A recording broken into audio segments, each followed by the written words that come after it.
lovely day. I said imagined. Imagine it's a lovely day and you go to the parks or some little square by yourself and you sit down. And unknown to you, nearby, because the benches are arranged in all kinds of directions, there are two people, but you don't know that the people sitting close to you are known to you, and they have a conversation. Now, because you're by yourself, sitting on the bench, you hear what the two people on the bench nearby are saying. Well, do you hear? Well, no, you don't. You overhear. You cannot possibly hear a conversation in which you do not belong.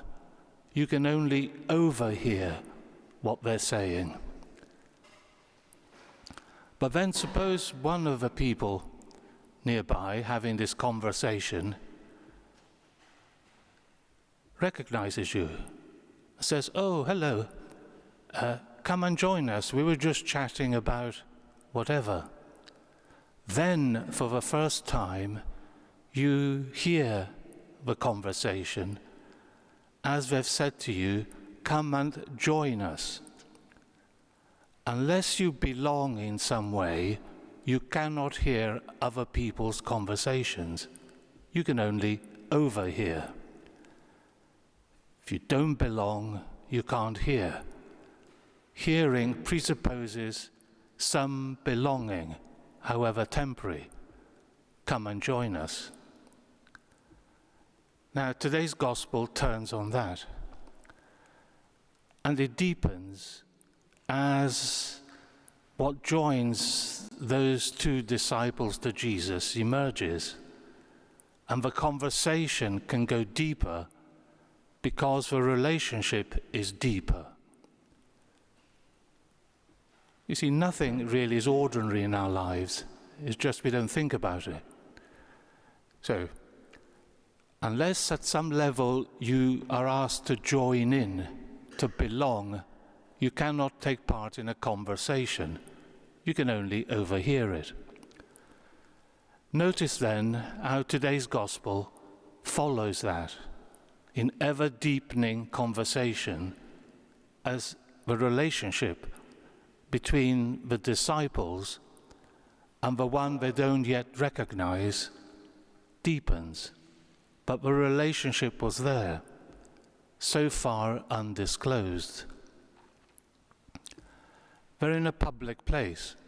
They're on the road, going to a little village not far from Jerusalem, talking with each other, these two. Jesus comes along unrecognized, and they join together on their journey, and they start their conversation. They continue their conversation, now with Jesus. And from the public road, they move into their home. They say to Jesus, "Come and stay with us." Now, to bring someone into your home is a step further in deepening your relationship than walking with them in a public place.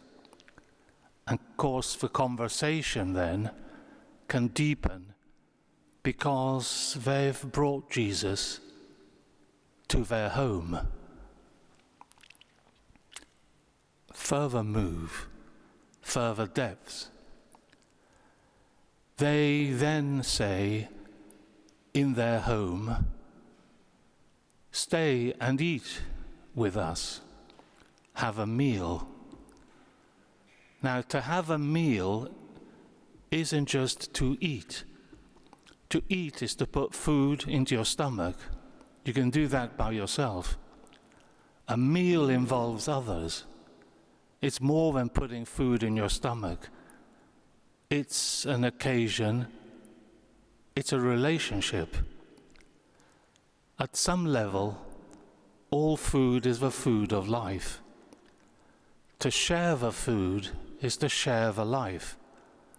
Literally, because we're fed, but more deeply, because to have a meal with someone furthers, deepens the relationship.